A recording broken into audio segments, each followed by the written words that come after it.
Hello, everybody, and welcome to Bright Founders Talk at Temi. Temi is an international software development company that designs, builds, and delivers software for sustainable businesses and promising startups. Welcome to our podcast, where we bring you the most inspiring stories of entrepreneurs and experts in the software development industry. Each week, we interview successful leaders who share their unique journeys and valuable insights. I'm your host, Barry. Now, today we're lucky enough to have a remarkable guest joining us, Craig McLuckie, who is co-founder and CEO at stacklok. Hello, Craig. Welcome to the podcast. Hey, it's great to be on here with you. Thank you. How are you doing today? Doing well.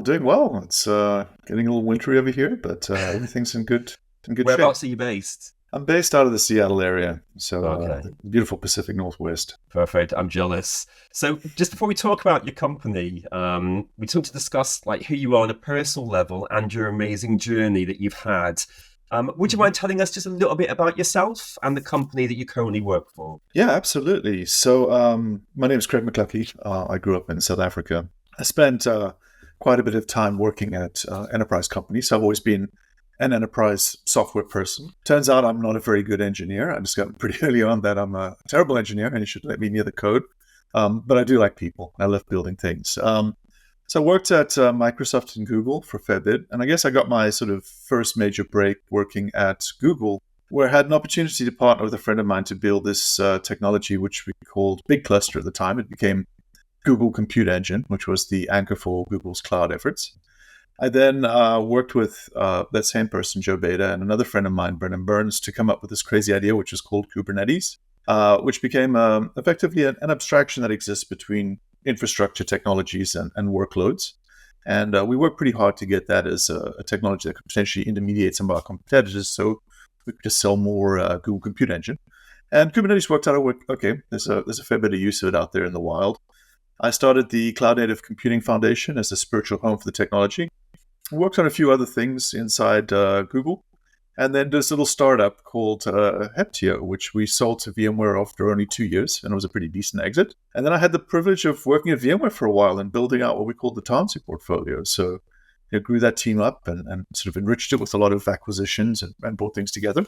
And then decided that I was going to retire. And that retirement lasted for about 3 months before I started to lose my mind. And there'd been this problem that had just been resonating in my mind for years and years. Like, how do we secure the software supply chain?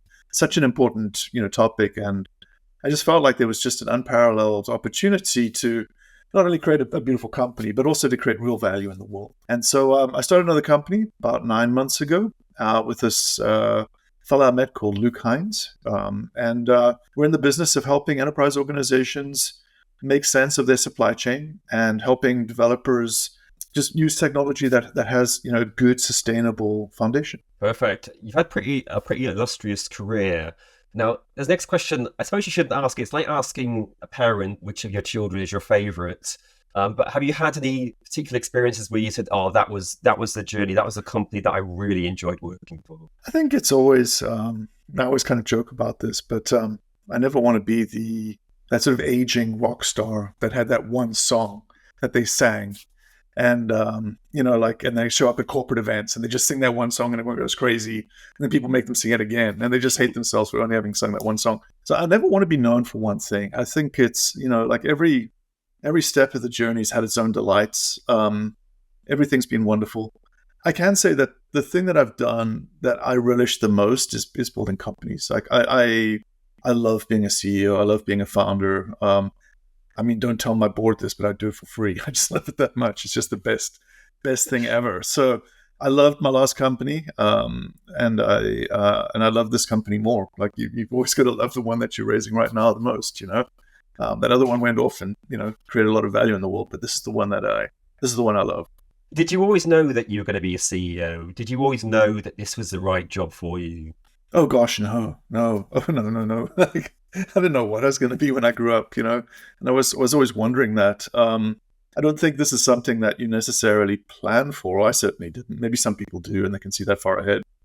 It was more something that just kind of snuck up on me. And I think the thing that was most influential was this fella I met, Chet Kapoor. He was a really wonderful entrepreneur, CEO of this company that I was courting for acquisition called Apogee, and we ended up acquiring was a publicly traded API management company that Google acquired. And he said to me, like, the time to build a company is when there's this moment of disruption in the industry, and you just don't see the incumbents being able to move fast enough to keep up. And so, that kind of those words then sort of resonated in my head over the months after that, and eventually I felt like I just had to do it. It wasn't something I felt like I really had a choice around. It was just, you see something there, the timing's right, and you do it. But it wasn't something I could have told you I planned to do at all. So when I talk to people who've started companies and are entrepreneurs, networking seems to be something that comes up as being very important. What's your thoughts on the importance of networking when you are looking to set up a company or become an entrepreneur? I mean, I'd say it's absolutely critical. And I think the better venture people know this, right? Like, this is not the construction industry. This is not a transactional thing. This is the relationships that you build and the relationships that you maintain and nourish sustain you of your entire career. And careers are fantastically long things. It's like, it's funny because, I've been in this for 25 years now. I've been doing what I do. And I feel like I'm about halfway through my career. I plan to do this for at least another 25 years if I can. And, it's the same people. They just keep coming back around, in different sort of roles, different sort of, connotations. Being able to tap into that network is so powerful. I wouldn't have started this company but for Ping Li, who plays the long game. He showed up and he met me and he was like, "Do you want to start a company?" And I was like, "No." And he wasn't a young venture person. He was just, someone that had enough miles in him to recognize that it's a long game you play. You don't just disappear. He kept coming back. We kept having conversations. And then, when the time was right, when Chet Kapoor's words were resonating in my head, I walked downstairs and the person I called was Ping. I was just like, "Hey, Ping, it's time." And he's like, "Okay, let's go." So yeah, it is critical. And I think, it doesn't matter how much success you accumulate. You want to retain the humility, the willingness to reach out to someone from your youth. And I'm doing this at the moment. I'm reaching out to all kinds of people, and some of them have been fantastically successful. Like you wouldn't have thought it, but they have been. And because you had a good relationship and they're in your network, I have an opportunity to engage with them and learn from them. And people are surprisingly helpful. I think most people just want to be genuinely helpful. I know I do. Really interesting that you mentioned that. I'm kind of curious about your retirement. So you mentioned then that you could do this for another 25 years.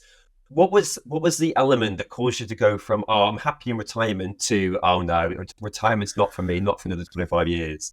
I was never actually happy in retirement, if you want the truth. I had it in my head. So I think for me it was, I'm a dad. I love kids. If I had to say what's my second identity, it's father, right? And I saw this as just an opportunity to spend more time and be a more natural part of my children's lives.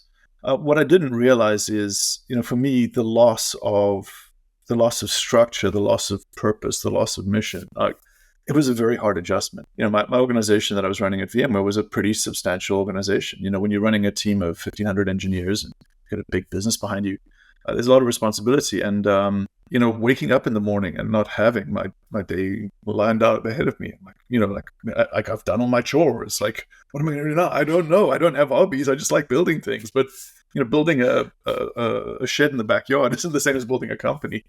So I felt myself just falling into depression, to be honest. And my wife is wonderful. She would come downstairs and see me moping on the couch, and she would yell at the top of her lungs, "Go get a job, you bum."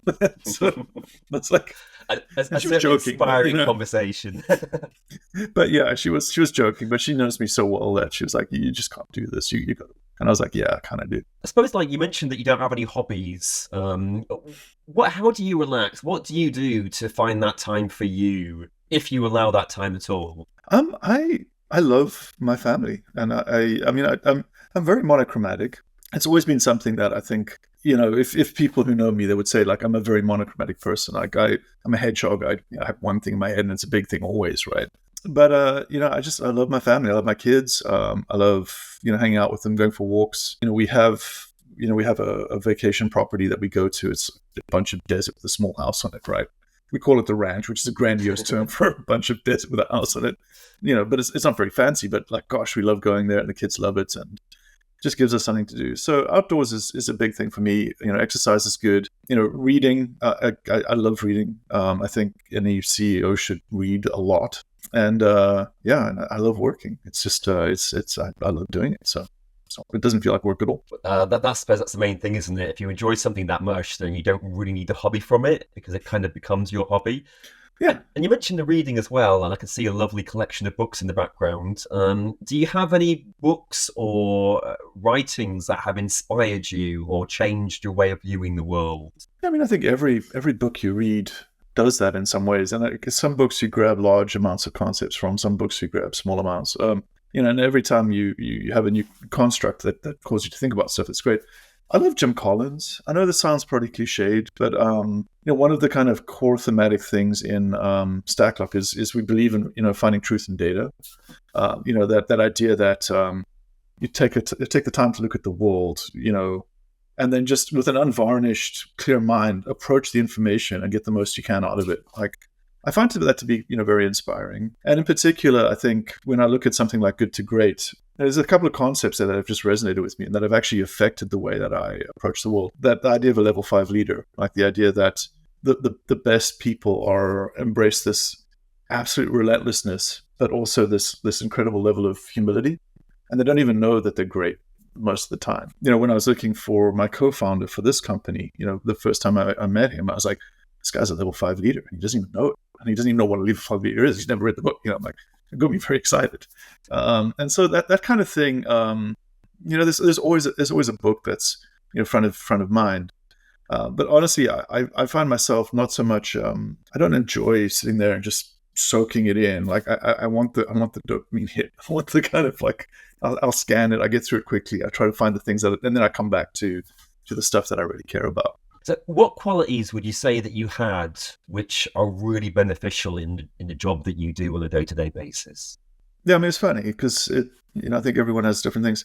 I think the thing that's probably different about me than other people is I can hold stuff in my head for years and years and years, and like it changes very slowly. Like I can feel something before I can explain it. Like I guess another way to say it is I'm very intuitive by nature, but my intuition is very technical. And so the thing that's set me aside from other people is, for something like Kubernetes, I could feel it before I could explain it. I could hold it in my head in a way that other people could shape it. Like I'm not an engineer by trade. I am an engineer by nature in some ways. And so that ability to kind of just hold on to a concept and hold it, in totality, and then have people kind of work on it with you has been probably my best trait. Amazing. So how was your journey for stacklok? So what was it about stacklok in particular that really excited you and decided, yeah, this is what I want to do next? I think there were a couple things. Good old Czech Kapur, right? The world's changing. It's changing quickly, and the incumbents won't be able to kind of keep up. It's that moment of disruption and a recognition that every organization has its own pace. Every company, has its own rates or its own rhythms, its own sort of way of operating. And if you're in a big publicly traded company, those rhythms are year-long rhythms. When you're in a startup, those rhythms are days and weeks. When you find a moment where there's this just disruption that's profound, and when people haven't fully synthesized or understood that sea change that's happened, that's when you want to start a company. And the thing that I'd been kind of like, I've been obsessed about the supply chain problem. I know it doesn't sound very, very glamorous, but like, one is I care about it. I don't know whether a technology like Kubernetes made the world a better place. I couldn't say it did. I mean, sure, it certainly made computational resources more acceptable. It reduced lock-in. A lot of people seem to like it. Did it make the world better? I don't know. Like is technology making us better, or was it just, kind of pushing the food around the plate, not actually eating it? Like, I don't know. But I can tell you what would make the world better is making sure that hostile state actors couldn't get into the Tesla self-driving program and turn passenger avoidance into passenger seeking across the world at a certain, time of day for everyone. That would be terrible. But what would be good? Them not being able to do that, right? So the starting point is like, I want to do this. I want to improve the human condition. I actually care about this. This is central to my identities. I want to be doing something that's worthwhile. So that's a good starting point. Like, do something that you really, really freaking love.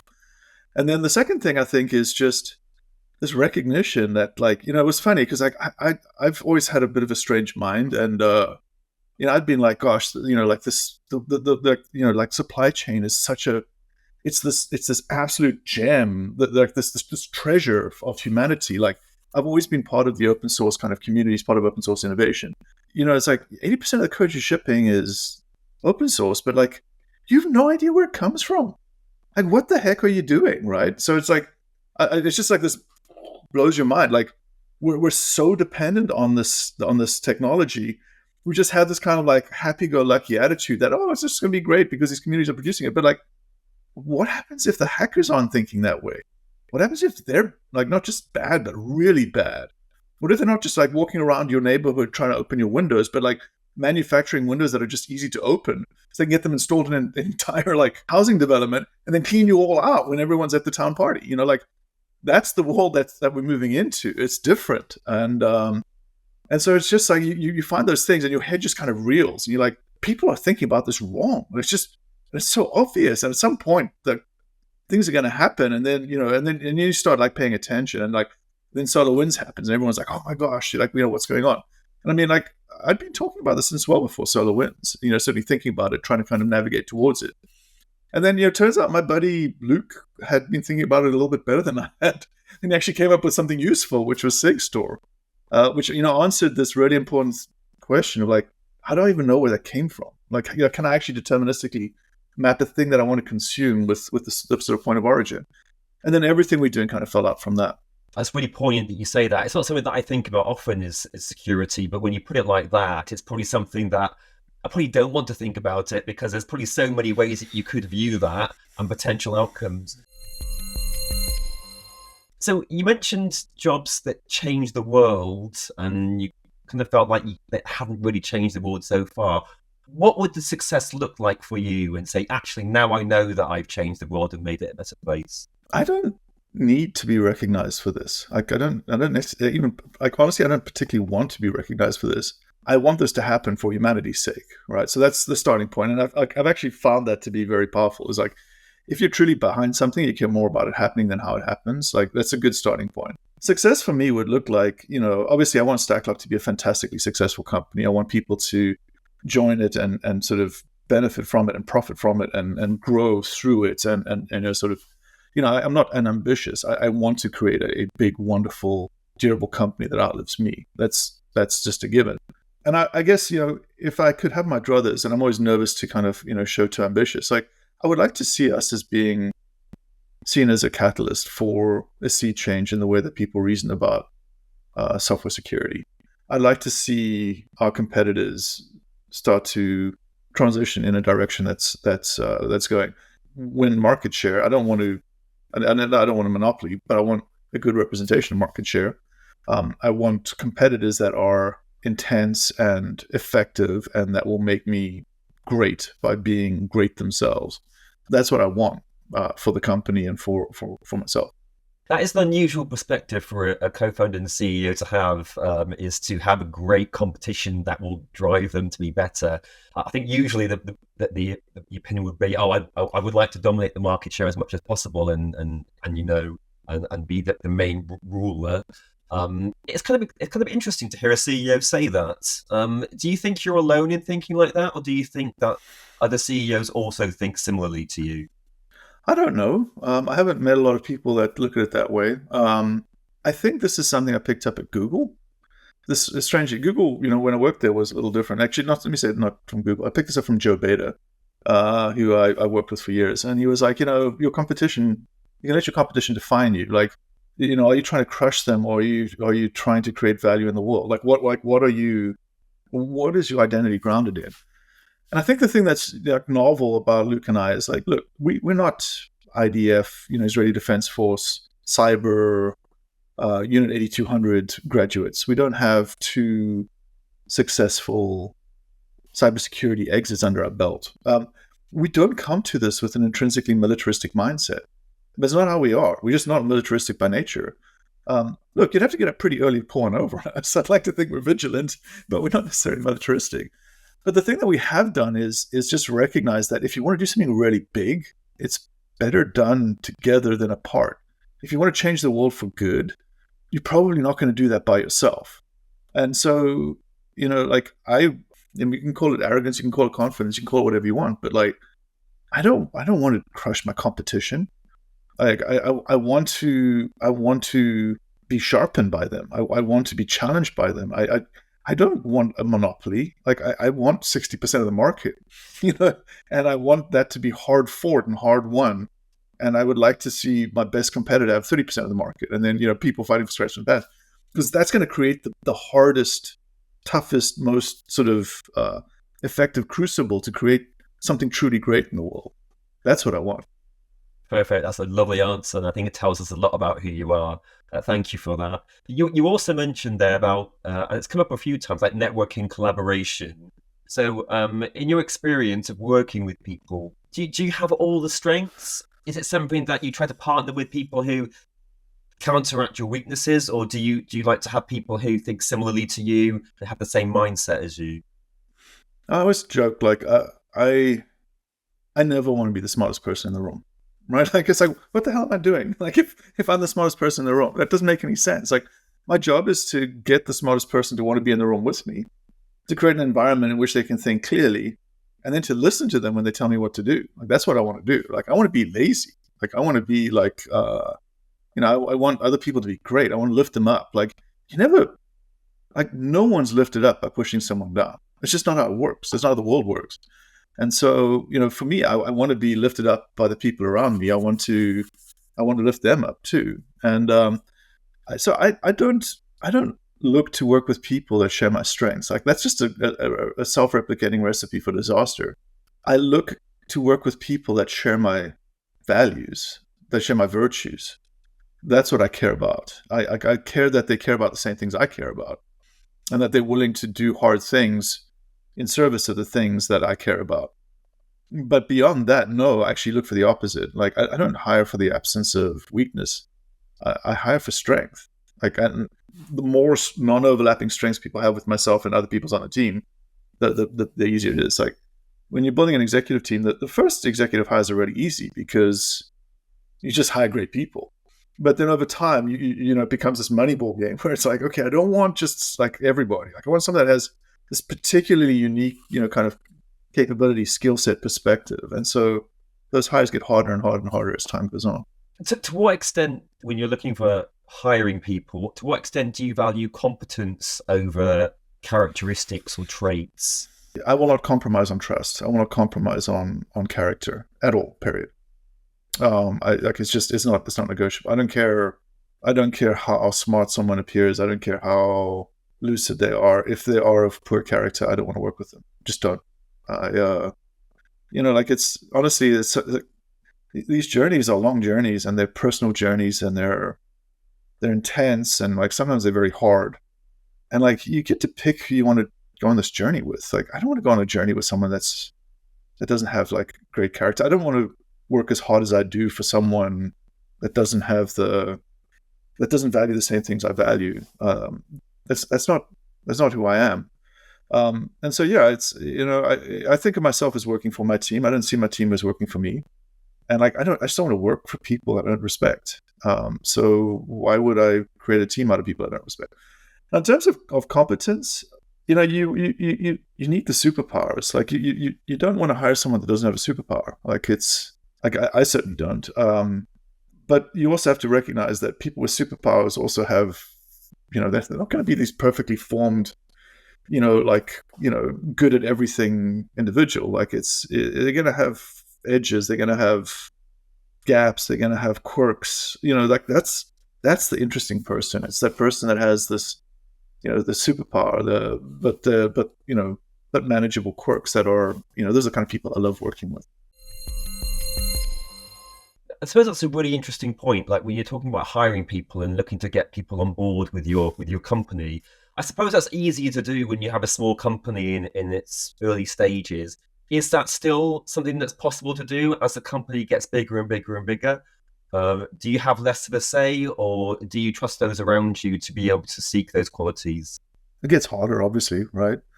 And it gets harder also. When you start acquiring companies, then it gets really hard, right? Because the companies you acquire start to have their own sort of attributes. It's easy to create cultural eddies within the organization, etc. So I think as a starting point, and my advice to other startup founders is like, sweat the details in every hire. Like, you have no excuse hiring someone that you haven't spoken to for quite some time. Like, you can absolutely do this until you have more than 100 people. I would know. I've done this. Like, until my company is more than 100 people, I will talk to everyone. I want to interact with everyone. I want to make sure that everyone I bring onto the company is sort of sharing my kind of, demonstrates the same virtues that I consider virtuous. Over time, what I found to be useful is go through this process of working with your leadership team to basically, debrief on every hire. It's important to use language which reflects back to your sort of kind of cultural statement. So, for my company, I came up with, with Luke and I came up with sort of 5, kind of core cultural markers that we care about. And so every time I'm going through a hiring, sort of decision, I try to recast what I'm observing back to these cultural aspects that I care about, or back to the kind of the job description. And so language shapes thought. And if you can start to introduce the right language to your team, they'll start to adopt and make it theirs.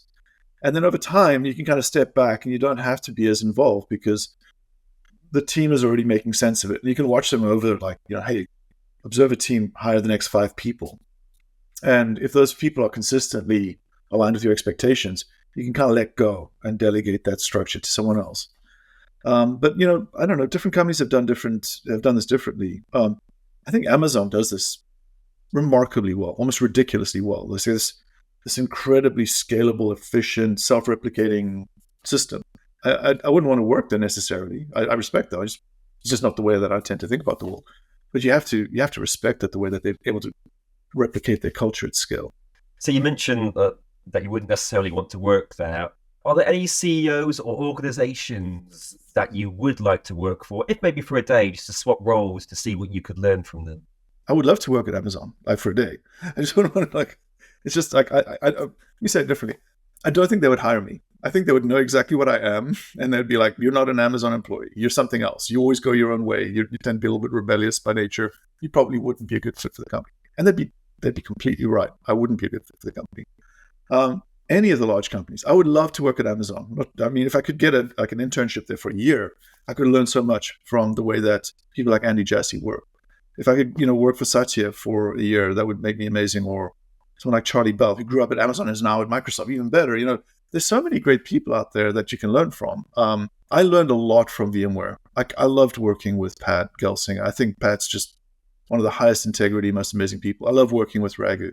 Raghu's just amazing. There's the sophistication of the way he thinks, the depth, his sort of strategic acumen, remarkable. So you can learn from a lot of different environments. I would love to work at any well-run company, but the thing that I mostly want to do is build my own well-run company. That's what I care more about than the other. Do you value having like a strong, independent character, someone who puts their head above the parapet and is willing to take risks? And if yes, is the company full of those people desirable? I think that is a really interesting question. I'm going to give it some consideration. The short answer is self-evidently, yes. I certainly have characters like that in my company. I think I think you have to have a balance of things, right? Like, it's like different people have different functions, right? So there's some people that are going to be great at the 0 to 1 function. So there's nothing that exists in the world, and they're able to kind of create the spark and cause it to germinate into a fire. There's people that are great from the 1 to 10, I don't care what 1 is. It could be your first employee to your 10th employee. It could be your first transaction to your 10th transaction. It could be your first million to your 10th million. It could be your first billion to your 10th billion. Everyone has their sort of different, the different phase. And you want to make sure that you balance the character of the team for where you are in your journey. There's a rhythm to what you're doing. There's a rate of pace that's appropriate for where you are in your journey. And so what I tend to mostly focus on is where are people going to be happy? And for some people, the person that has that damn the torpedoes up over the castle wall, swinging an axe over their head, there's a time and a place for that person. When you want a castle stormed, you want a bunch of those people to go and storm the castle.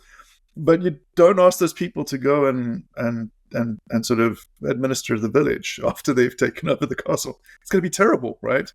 And so, it's about the wisdom to know that what you're trying to accomplish requires a certain mindset, a certain ethos, a certain rhythm, a certain passion, a certain whatever. And someone who's really great at one thing isn't necessarily great at something else, right? So I think this is the heartbreaking thing for an executive, is that recognizing that your early executive team, one of two things is going to happen. They're either going to learn and grow at the pace that your company's growing, or they're not. And if they're not, like, it doesn't matter how much you love them. It doesn't matter how much they've done for you. You don't get to keep them. And the same applies to you as the founder CEO, right? Like, you better hold yourself to that same metric. Like, if that company outgrows you, if you aren't able to maintain a personal growth that enables you to stay on top of it, you'd better be ready to bring in a pro who is. So yeah, that's how I think about it. Perfect. That's a great answer. And in terms of that, seeing yourself as always growing and being the person that the company needs, do you see yourself as an optimist and you say, yeah, this is the job, I'm going to do it, I know I'm going to do it? Or are you a bit more pragmatic and say, well, I'm not sure, let's see kind of the way the wind blows? Well, I would say I'm certainly not an optimist. I think optimism is a disease. It's the worst of all things. Because optimism is that thing which says, it doesn't matter what you do, everything's going to be okay. And it lies, because everything isn't going to be okay. It's going to only be okay if you work your ass off, if you're completely paranoid, and you face the hardest truths of your existence. That's the only condition under which it's going to be okay. So I'm not an optimist, definitely not. I'm also not a pessimist, because pessimism is worse. It's worse than optimism. Pessimism is that little voice that tells you, it doesn't matter what you do, you're screwed. So why work at all, right? I'm a positivist. I believe that no matter what happens, no matter what comes down the road, no matter how hard it is, I will approach it with 100% of my will. I will have the determination to overcome it. Like, if not myself, I'll be able to find someone who can. Like, my team will persevere in the face of whatever comes. Like, that's how I think about it. It's not optimism, because that's something else altogether. So I'm a positivist. I believe that with the right mindset and the right team and the right spirit, and it doesn't have to be like, I'm not a doer person. I'm not coming at this with like this militaristic mindset.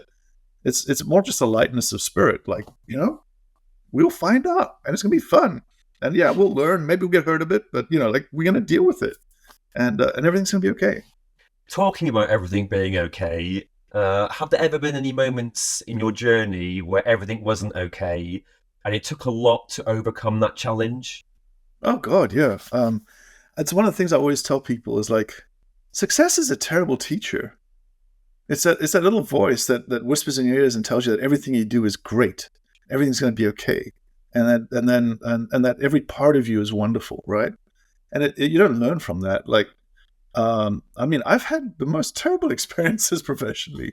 Working in a big company is fascinating because like I care, I work hard, right? Like, sort of from a reputational perspective, when I was a younger person, like I just poured myself, body and soul, into everything I did, and I couldn't hold back anything. Like I gave everything, and sometimes it just wasn't enough. And like you just get to a point where you've given everything, but the political winds are just blowing against you, and you get effectively fired for nothing you've done, but just because your boss's boss decided they like this other boss's boss better than your boss's boss, and your project gets cancelled.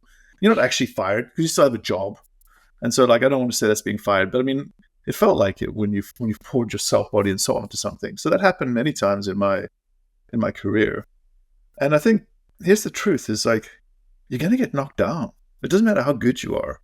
Like, no one's perfect. Like, the only thing you got to do is just get back up. And it's like, I've failed more often than I succeeded.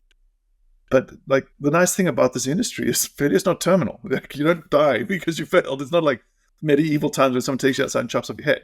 You actually get another go at building something new. And hopefully, if you just make new mistakes the next day, turns out that new thing that you build will hopefully be successful. And it's just a game of numbers. The more at-bats you have, the higher the likelihood of hitting one out the park.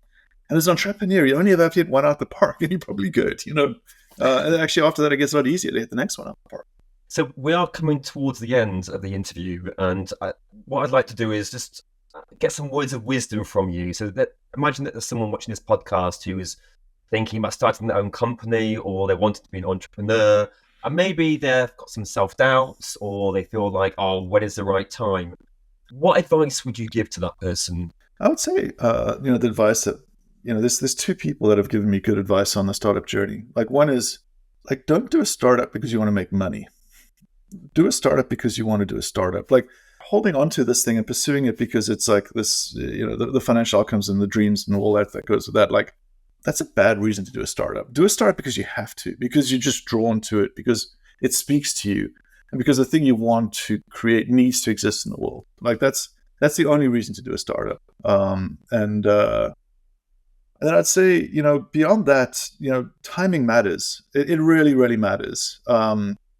It's not enough to be right. You got to be right at the right time. So finding that moment when the disruption is happening, there's no reason why you shouldn't be able to accomplish these outcomes. Like, in a moment of disruption, the incumbents, they're all wrong-footed. People's heads are spinning. No one knows what to do. And we're going through that right now with generative AI.